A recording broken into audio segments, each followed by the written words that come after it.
Hello everyone, I'm Toastmaster Meenu, BPPR of Toastmaster Club of Pune Northeast. Today I have a guest and her name is DTM Mukta Nadkar. She has worked for over 32 years as a hotelier, teacher and entrepreneur.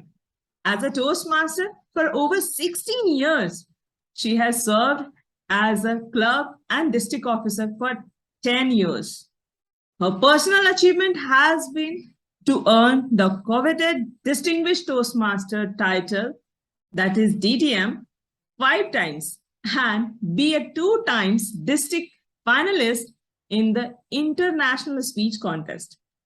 But what she enjoys most is her relationship with members and is ever willing to help individuals grow. She loves reading music, movies, traveling, and spending time with friends and family. So let's welcome our guest, DTM Mukta Nadkar. Thank you so much, Meenu, for such a warm introduction. It's lovely to be here with you today. And I'm really very happy to have you here because you have 16 years of experience in Toastmaster. That is really incredible.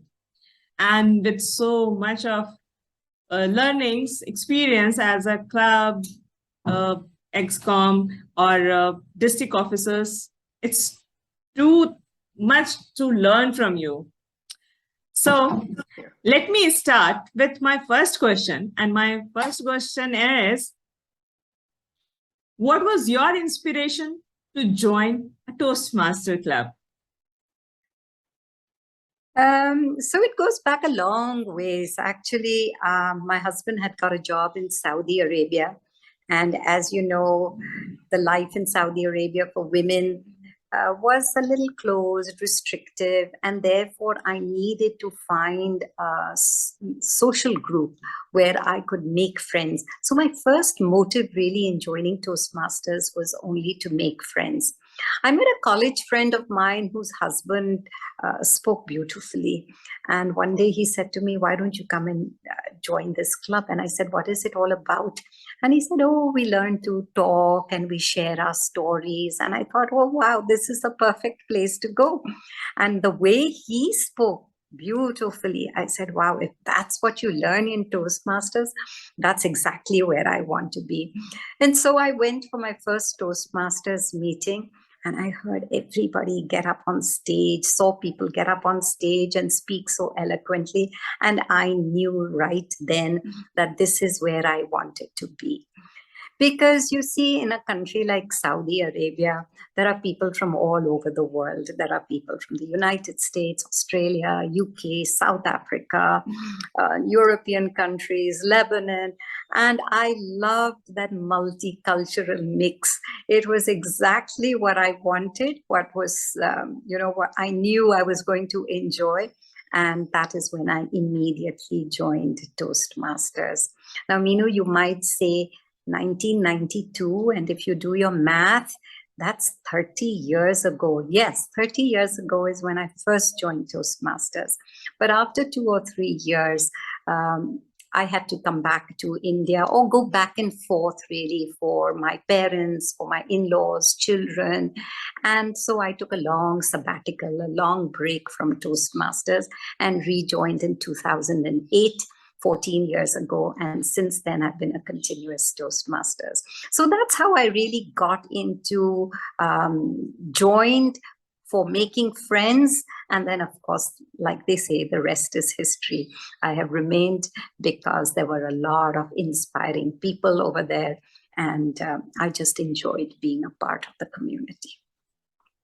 Wow, 1992, I had not heard Toastmasters for many years. I think in 2016 or 17, I heard about Toastmasters, and that was because a corporate club, that is Accenture.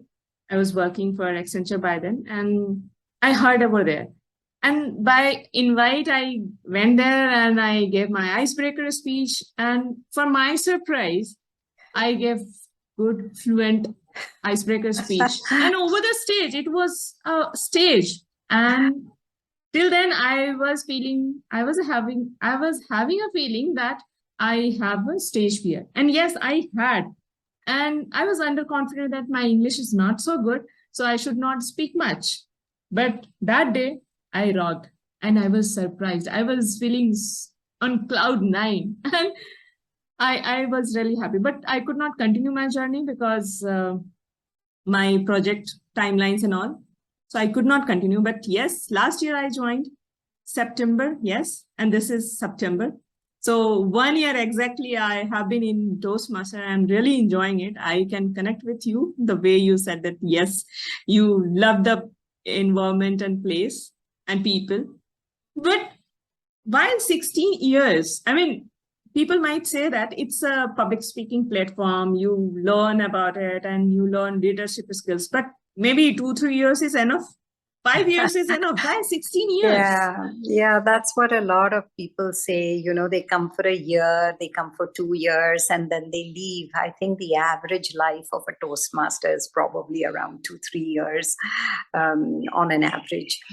And they feel, oh, we've learned everything that is necessary, and they leave. But it's not true, because every meeting there is something to learn, there is something to contribute. And just imagine the number of icebreakers you have heard and the number of stories you have heard about people's lives. It is so inspiring. In fact, on Friday afternoon, I heard an icebreaker at a club where I was visiting. And that gentleman, he said, let it go, give it up. That was the title of his speech. And I wondered, what is he talking about? Here we say never give up. And he's saying, okay, it's okay to give up. And he told such a fascinating story of how he was pursuing something that he was not very good at. And he kept on and on and on, thinking, I should not let my family down, I should not give it up. But when he really found it was not for him, he moved branch and then took up something that he enjoyed and is so successful with. So his title was Give Up. So what I'm trying to say is that even after 60 years, every time you go to a meeting, you hear a new story about somebody's life. You hear new vocabulary. There is always learning. There is always a new friend to make. And therefore, I don't think Toastmasters is ever going to get out of my blood, and I'm going to stop.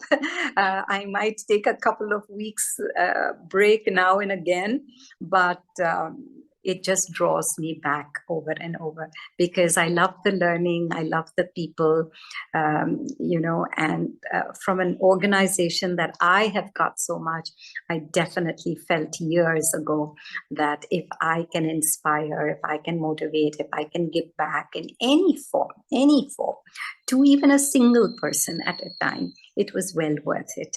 Because whether the people are 18 years old, straight out of college, or they are young professionals and they just need a little help and guidance with maybe doing interviews. In fact, this morning I helped somebody and he called me and said, I get so afraid to answer my interview,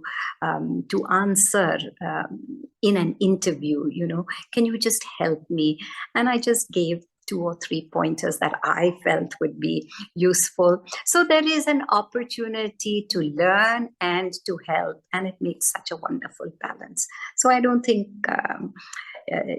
we hear excuses, I don't have time and I don't have things. But if you have time for an hour and a half once a week, I don't think that's asking too much. So yes, I think I will always continue to be a Toastmaster. Most of the time, it's like how we prioritize our things. Right. It's not about time, it's about how we prioritize things in our life. Yeah. And yes, 16 years, I'm really amazed to hear that. Yes. And yes, in every meeting, there is a takeaway. We learn some or the other way, not directly, maybe indirectly, like you said, inspirational stories. There is also learning. We generally, as you said, it's not give up, but yes, sometimes we have to give up on something. Yes. Right. So I would love to learn that as you have played different roles in club level and even beyond that, district level, like area, division, and district. So, how was your journey and experience? Can you share with our audience? Yeah, so like you rightly said in the introduction, I must have served, I think, the club and district for over 10 years, maybe even longer. I haven't really got a count of it. But, once I felt comfortable and safe in the club, and I knew that I was enjoying being in the club, then that's the time I decided that I would give speeches, I would craft my speeches well and deliver them well, because that was the purpose, one of the purposes of being there, to speak well, communicate well, but also to contribute something and give back. Because you see, I mean, even when I joined in 1992, I was pretty old and I'd already had years of experience in working.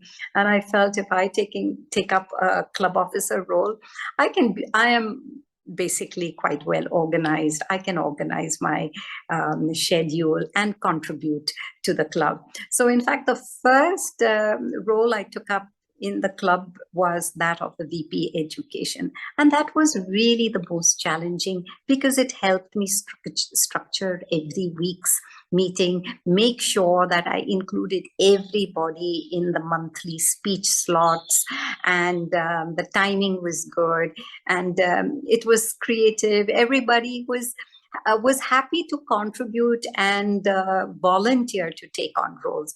And it just needs a little bit of persuasion. So I think I really enjoyed my VP education role. Subsequently, of course, I've done it 3 times in 3 different clubs, been a president 3 times in 3 different clubs, treasurers, sergeant at arms. In fact, even today, as we speak, I'm the sergeant at arms of my club.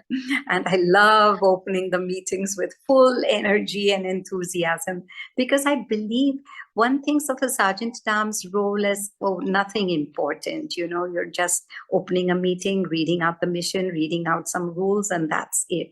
But it isn't. If you can start with a smile, with a lot of energy, a lot of enthusiasm, imagine all those guests who come to the meeting. They say, wow, what a great way to start a meeting.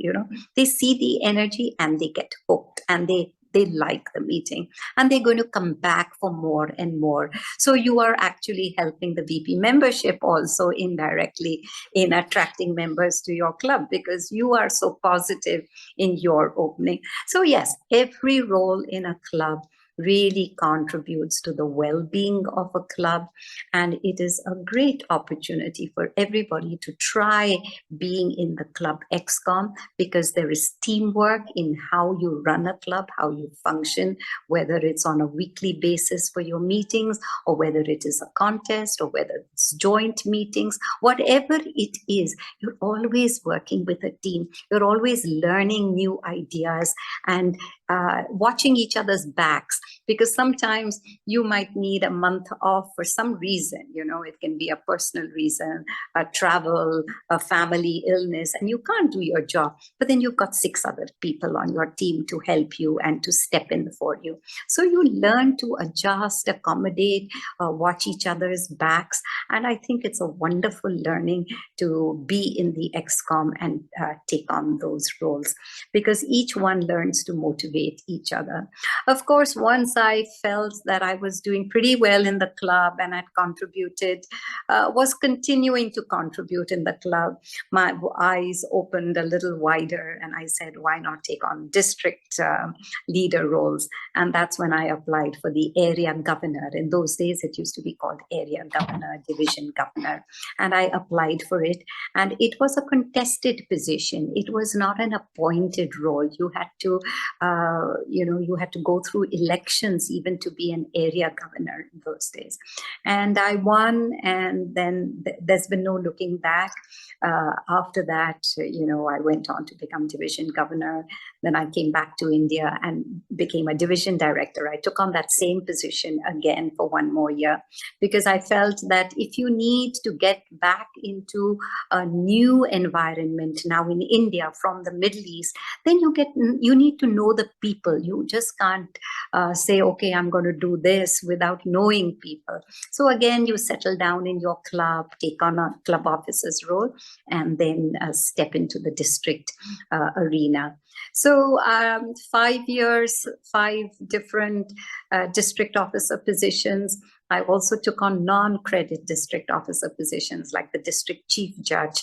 So there are roles in the district where you don't get credit, but you contribute, like the district chief judge or a training manager or a retention chair or extension chair.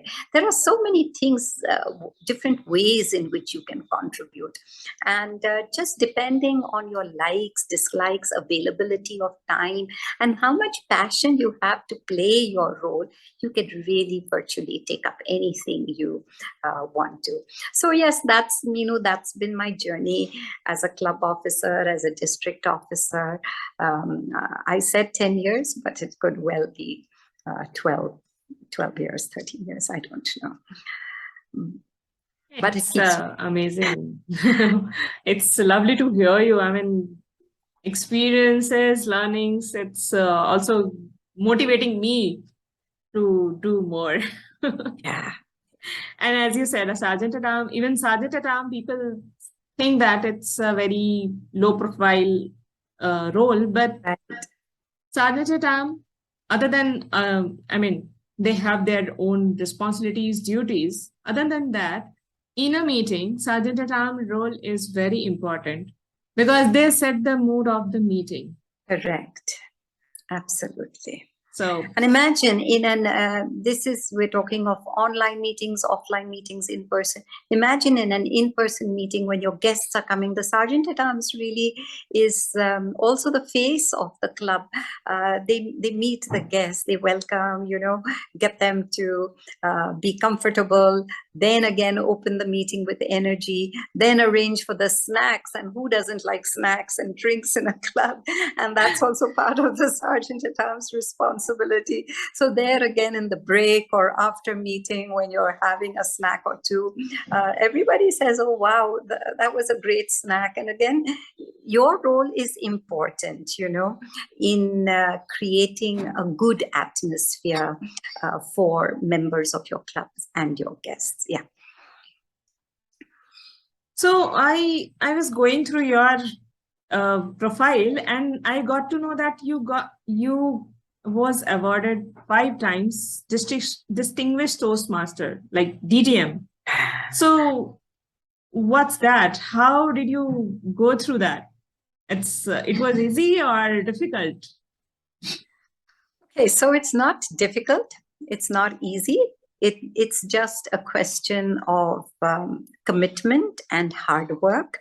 And definitely to go through every DTM requires consistency, effort, focus.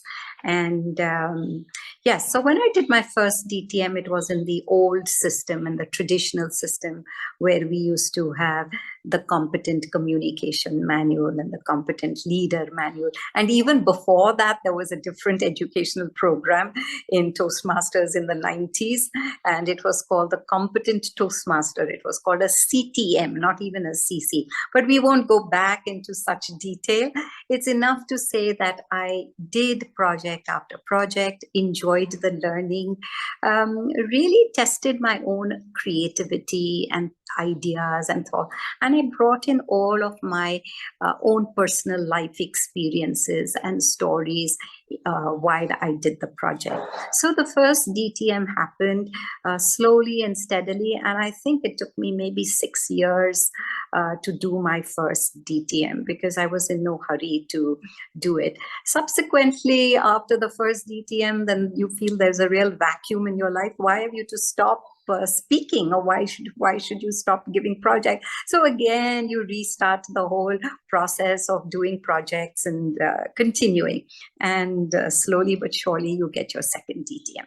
Now for the next DTMs, the third, fourth, and fifth, here I made a conscious effort because I thought now I was not really focusing on myself to do it.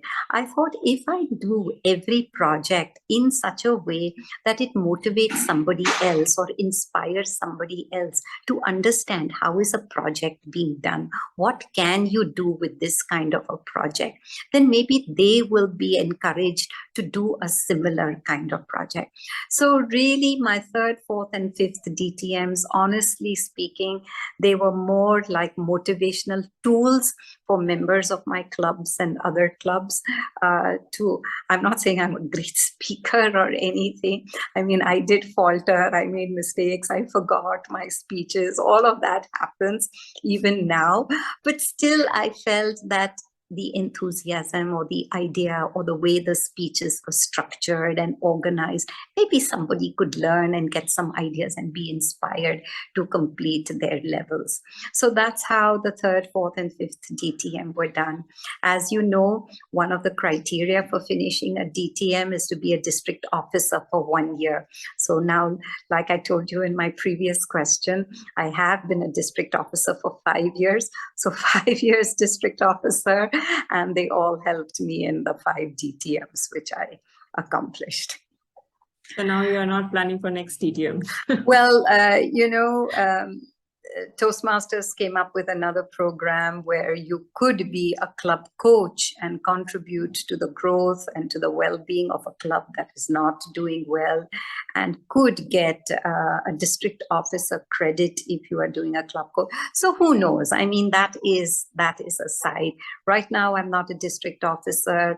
I'm just helping out clubs that are not doing so well, trying to help my own clubs. I am currently a member of 5 clubs, and I find I don't have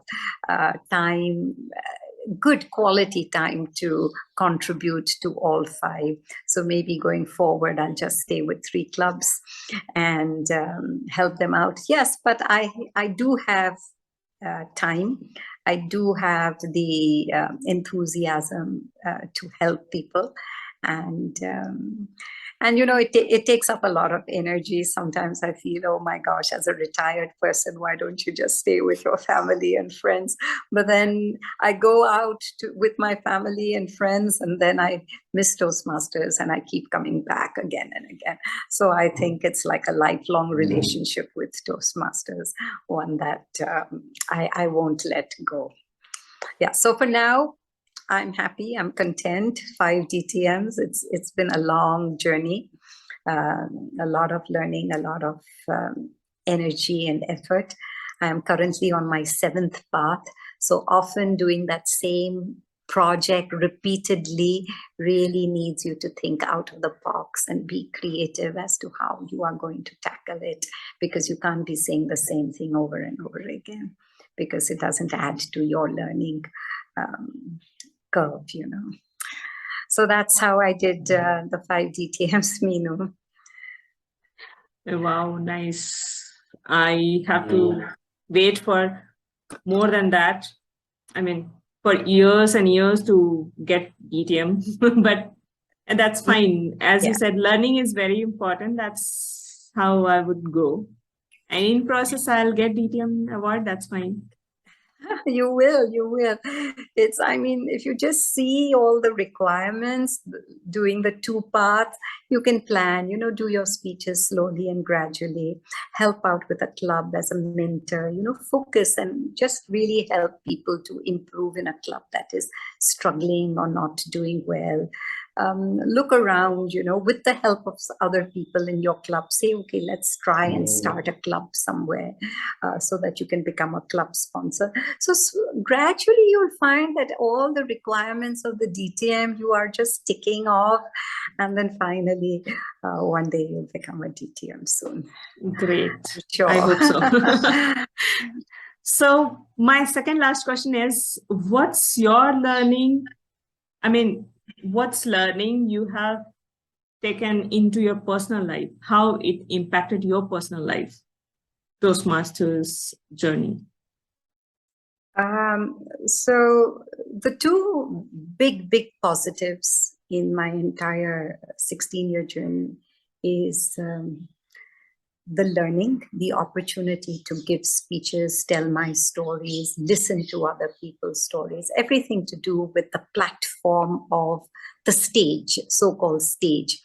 And of course, the opportunity to lead in the club as well as the district. That was one part of my Toastmasters, a big contribution, something that gave me a lot of confidence and learning.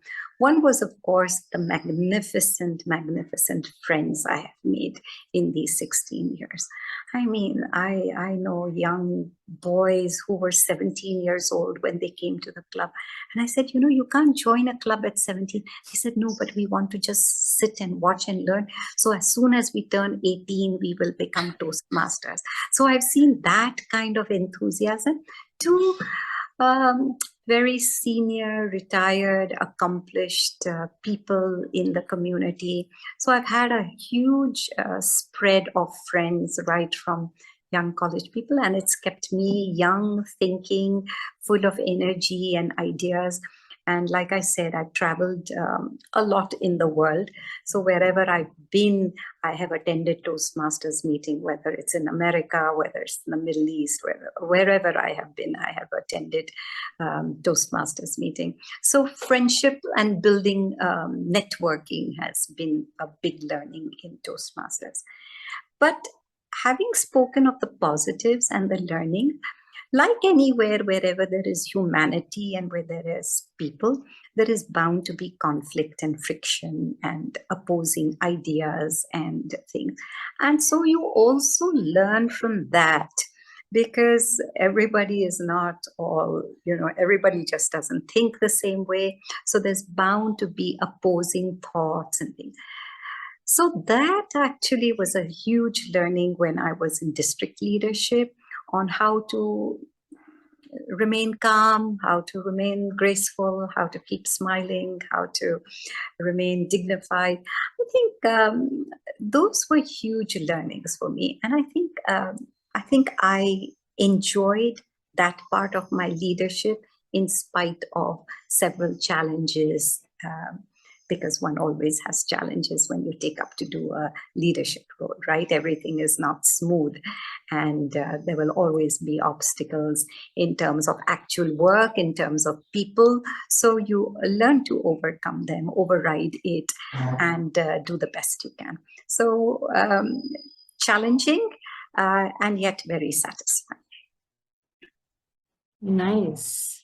And when you have challenges in life, you are more motivated to do things, because it gives you a pleasure that, yes, I did something. I was thinking that I won't be able to do it, but still I did it.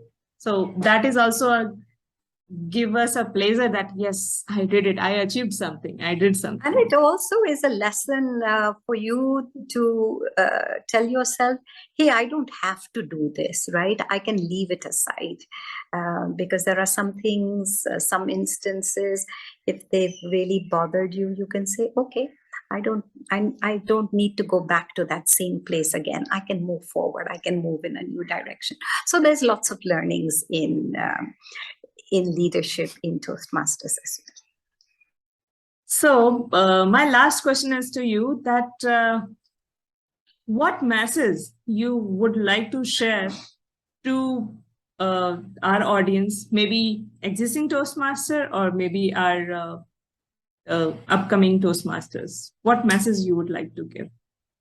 I think my one message would be to always be a Toastmaster, because from everything I have said today, I have said it honestly and really from my heart. And if you hear that the joys you can get, the learning you can get, and there is nothing like I don't learn, because you will learn how to manage time, you will learn how to listen carefully, you will learn how to speak correctly, you will learn a new word, a new sentence. There is learning all the time. And if you are open to that, and in a great environment where you can make great friends, why wouldn't you remain a Toastmaster? So my message is, take everything in your stride. Sometimes when things get tough and really there are critical situations at home or work and you need to take a break, take a break. Nobody's forcing you to stay in it 24/7. Sometimes you do need to step back and take a break.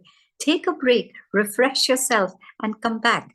because this is always a place that is there, whether you're there or not there for a month or 2 or 6 months or a year. There are so many people who have to take time off, and yet they come back. I mean, I took such a long gap between 1994 and 2008. It was almost a 13-14-year gap, but it was always there at the back of mind that it had been a good place to go to. And then I returned, and now there's no looking back.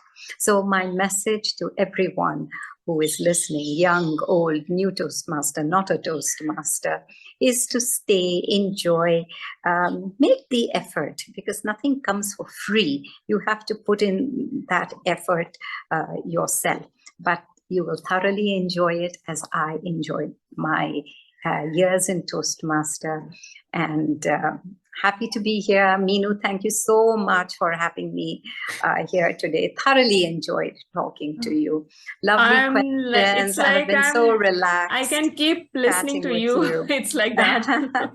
Really relaxed and enjoyed talking to you. Thanks so very much. Same here. Thank you so much for being here. Give us time. You gave us time for interviewing you, to listen to you, listen your experiences, and I'm sure we will all keep learning, keep motivating by your story, and I'm sure in person also you will help us in some or the other way. Thank you so much. Thank you so much for being here. And here we will end this interview. Bye-bye. Take care. Signing off. VPPR Toastmaster Meenu of TMC PNE Club. Thank you.